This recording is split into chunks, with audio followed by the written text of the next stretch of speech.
এই যে মায়েরা বসে আছে, এ তাকে টিপছে, ও তাকে খুঁজছে, ও তার সঙ্গে গল্প করছে। মায়েদের ধৈর্য বড় কম। মায়েদের ধৈর্য কম বলে সংসারের আজকে এই দুরবস্থা। কেন কম জানো? হ্যাঁ, এর জন্য কোনো জ্যোতিষীর কাছে যাওয়ার দরকার নাই। ধৈর্য কম কেন? 3-4টে জিনিস মিলিয়ে নাও। মায়েরা কটু ভাষায় কথা বলে, মায়েরা মাথার চুল বাজারে বিক্রি করে, মায়েরা মাংস বেশি খায়। এই জন্য মায়েদের থেকে ধৈর্য নামক বস্তুটা আস্তে আস্তে দূরে চলে যাচ্ছে। এখন তো দেখি মেয়ে মানুষ লটারির টিকিটও বিক্রি করতেছে, দোকান টাঙিয়ে বসে। মনে রাখবে, সংসারের লক্ষ্মী যারা হয়, সংসার সুখের হয়।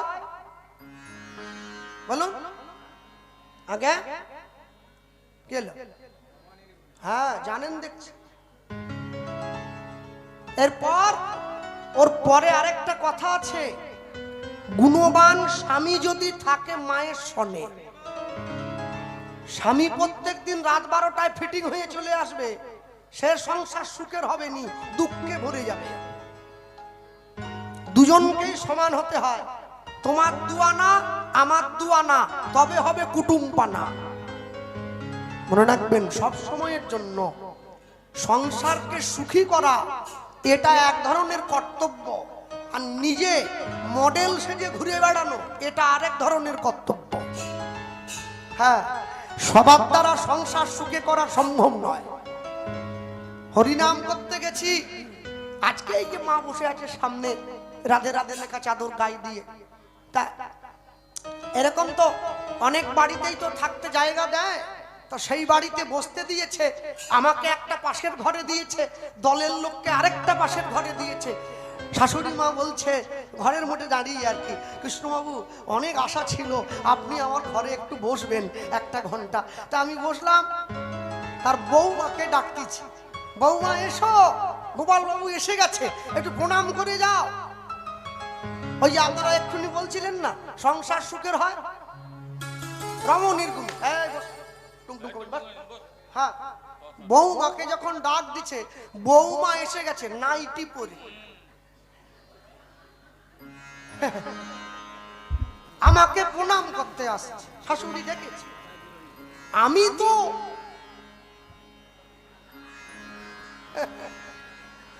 তো বাগরুদ্ধ, কোনো ভাষা নাই। খাটে বসে থাকবো না ছুটে বেরিয়ে পালিয়ে যাবো। এখন যদিও বা এলো, এসে আমাকে বলতেছে হাই।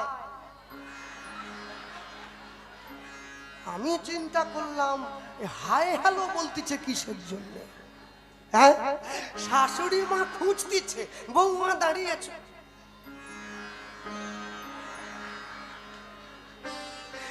আমি বলি মা, এ ঠেলে গুজে করানোর জিনিস নয়, আপনি এরকম করতেছেন কেন? গুজে প্রণাম জোর করে কি হয়? ধরে বেঁধে পীড়িত আর জোর করে ভক্তি, দুটোর একটাও হবে না। এটা মন থেকে আসতে হয়। আপনার বৌমাকে দিয়ে আপনি এই পাড়ার সেরা মডেল তৈরি করে দিবেন, যেমন খুশি তেমন সাজো হলে, কিন্তু সুখী রমণী তৈরি করতে পারবেন না।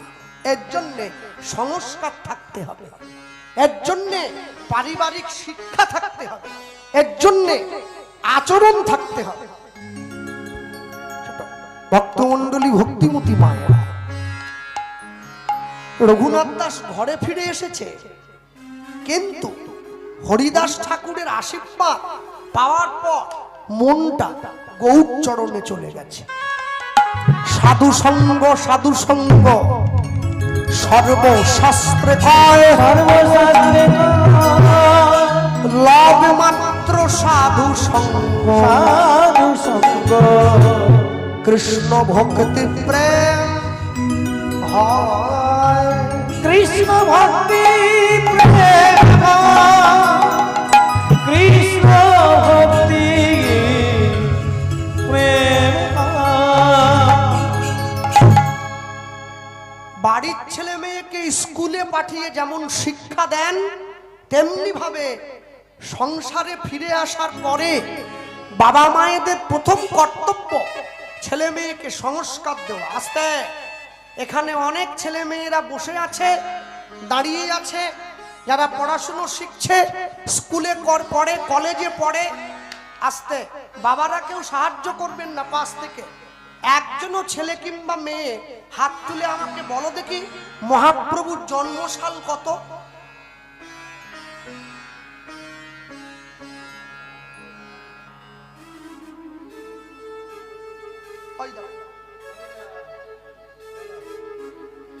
কে পারবে? পারবেন নি? ঠিক আছে। আচ্ছা, লক্ষ্মী ঝাঁপি সিরিয়ালের নায়িকার নাম কি? তা জানে বলবেনি আর কি। সনাতন ধর্মের অবস্থা, বাড়ির ছেলে মেয়েদেরকে আমরা বিন্দুমাত্র সংস্কারও দেই নাই, শিক্ষা দেই নাই, শুধুমাত্র কতকগুলো বই খাতা ব্যাগে পুরে স্কুলে পাঠিয়ে দিয়েছি। তাও বইয়ের ব্যাগ তো আর পিঠে নেই, পায়ের কাছে চলে এসেছে, হাঁটলেই পায়ে গুঁতো খাচ্ছে। কি পড়া করতিছে বাবা। যাক, এখন রঘুনাথ দাস সংসারে ফিরে এসে শুধু গৌরের নাম করে, গৌরের চরণে যাবে। গৌর গৌর গৌর গৌর গৌর গৌর হে গৌর গৌর গৌর গৌর গৌর হে গৌর গৌর নিতাই গৌর হরি হরি গৌর গৌর গৌর গে গৌর গৌর গৌর গৌর গৌর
সংসারে যাতে মন বসে, বাড়ির লোকেরা সবাই মিলে একটা সিদ্ধান্ত নিল। কি সিদ্ধান্ত?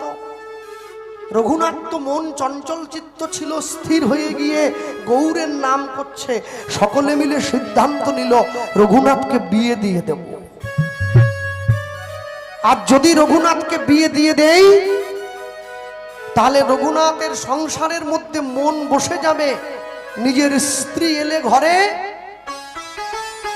রঘুনাথের মনটা সংসারে বসে গেল।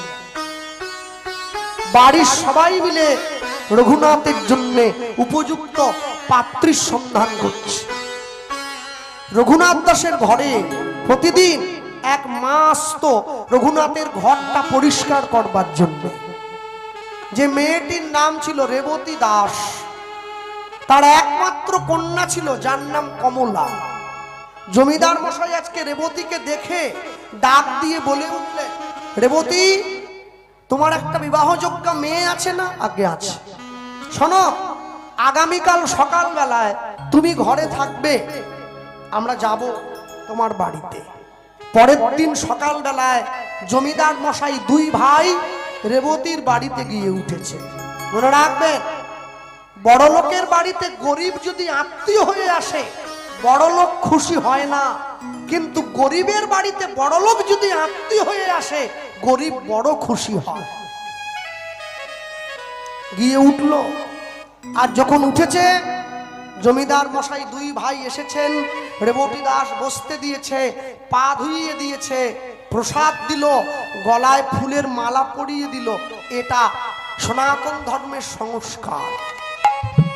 14 বছর বনবাস শেষ করে যখন রামচন্দ্র অযোধ্যায় ফিরে এলো, অযোধ্যাবাসী রামচন্দ্রকে সম্মান জানাবার জন্যে ফুলের মালা করে গলায় পরিয়ে দিয়েছিল। সেই থেকে সনাতন হিন্দু ধর্মে কোনো শুভ ব্যক্তিকে মালা পরিয়ে অভ্যর্থনা জানানো হয়। হ্যাঁ, গিয়ে বসেছে, মেয়েটিকে ডাক দিয়েছে, মা এসো। মেয়েটি এসেছে, জমিদার মশাইয়ের কাছে এসে প্রণাম করল। জমিদার মশাই নিজের গলার থেকে সোনার হারটা খুলে কমলার গলায় পরিয়ে দিয়ে বলছে, মা, তোমায় একটা কথা দিতে হবে। যে বলুন না। আমার সংসারে যেতে হবে, রঘুনাথ দাসের স্ত্রী হয়ে, আমাদের বাড়ির লক্ষ্মী হয়ে তোমাকে ওই সংসারে যেতে হবে। যে এই প্রস্তাব দিয়েছে, মেয়েটির চোখে জল এসে গিয়েছে। কেন? ভালো স্ত্রী পেতে গেলে যেমন ভাবে স্বামীদের ভাগ্যের দরকার হয়, ঠিক তেমনি ভাবে ভালো স্বামী পেতে গেলেও মায়েদেরকে অনেক ভাগ্য করতে হয়। লোকে বলে দেখবেন, ভাগ্যে ভার্যা তপে রাজা পুণ্যে পুত্র। ভাগ্য ভালো হলে তবে ভালো স্ত্রী পাওয়া যায়। ঠিক তেমনি ভাগ্যটা আরো ভালো হলে তবে ভালো স্বামী পাওয়া যায়। ভালো স্বামী মানে যেটা মাথায় 6 ফুট লম্বা, সেইটা, যেটা 1 লাখ টাকা বেতন পায়, 1 লাখ টাকা ঘুষ খায়, ওইটা ভালো স্বামী। ভালো স্বামী কোনটাকে বলে? যে পরের পুকুর থেকে জাল ফেলে মাছ চুরি করে নিয়ে আসে, ওইটা ভালো। ভালো স্বামী তাকেই বলা হয় যে স্বামী নিজের স্ত্রীর হাত ধরে ভগবানের চরণটা চিনিয়ে দিতে পারে, সেই হচ্ছে আদর্শ স্বামী। তাকে আদর্শ স্বামী বলা হয়। ভক্তমণ্ডলী, ভক্তিমতী মায়েরা, রঘুনাথ দাসের মতো এহেন পণ্ডিত, এহেন সুপুরুষ, এহেন গৌর ভক্ত মানুষকে নিজের স্বামী হিসাবে পেতে কোন মেয়ের না ভালো লাগে? কিন্তু জমিদার মশাই কমলার হাতটা ধরে বলে উঠছে, মা, তুমি একটিবার চেষ্টা করবে, তুমি তোমার রূপ দিয়ে, দেহ দিয়ে, মায়া মোহ দিয়ে তুমি রঘুনাথকে আটকে রাখবে, রঘুনাথ যেন কখনো ঠাকুর ঘরে না যায়। অসম্ভব! আপনি কি বলছেন? এটা আপনি বলতে পারেন না। শুনুন, শুনুন, রঘুনাথ যদি অসৎসঙ্গ করত আমি ছাড়িয়ে দিতাম, রঘুনাথ যদি নেশা করত আমি ছাড়িয়ে দিতাম, কিন্তু রঘুনাথ তো গৌর ভজন করে।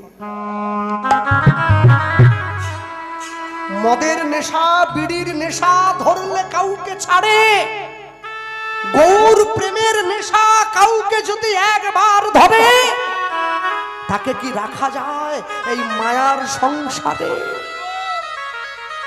কেউ পারবে না তাকে বেঁধে রাখতে, সে চলে যাবেই।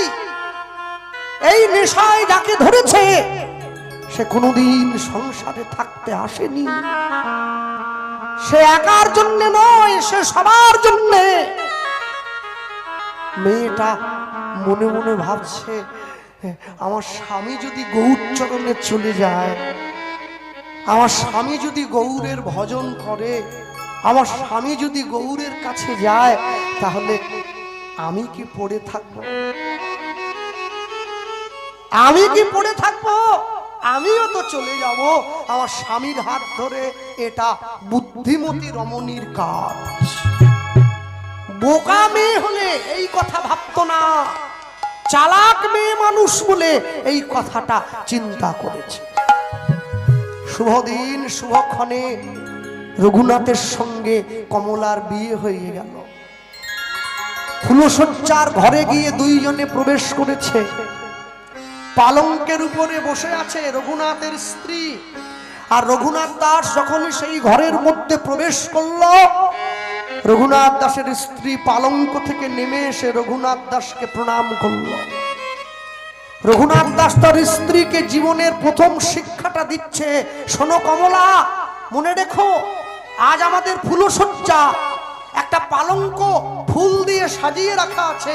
মনে রাখবে, মানুষ যেদিন ফুলের উপরে ঘুমায় সেদিন তার ফুলশয্যা হয়, আর ফুল যেদিন মানুষের উপরে ঘুমায় সেদিন তার অন্তিম শয্যা হয়। আজ আমাদের ফুলশয্যা, আমরা ফুলের উপরে ঘুমাবো, আর যেদিন আমরা চির ঘুমে ঘুমিয়ে থাকবো, ফুলগুলো আমাদের উপরে ঘুমিয়ে থাকবে। আমাকে বলো হরি হরি বল বলে শ্মশানে নিয়ে চলে যেতে হবে। বলো তুমি কোনটা চাও?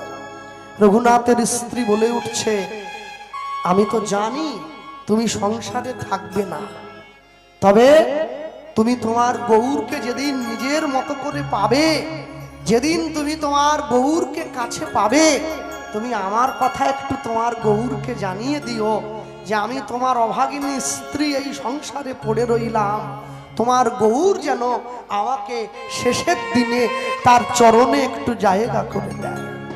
রঘুনাথ দাস বলছে, আমার ইচ্ছে কি হয় জানো? আমার ইচ্ছে হয় গো, আমি গৌর বরণ করি যত,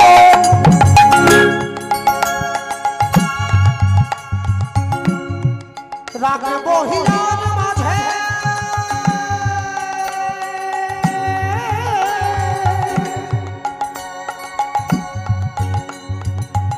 আমি গৌর বরণ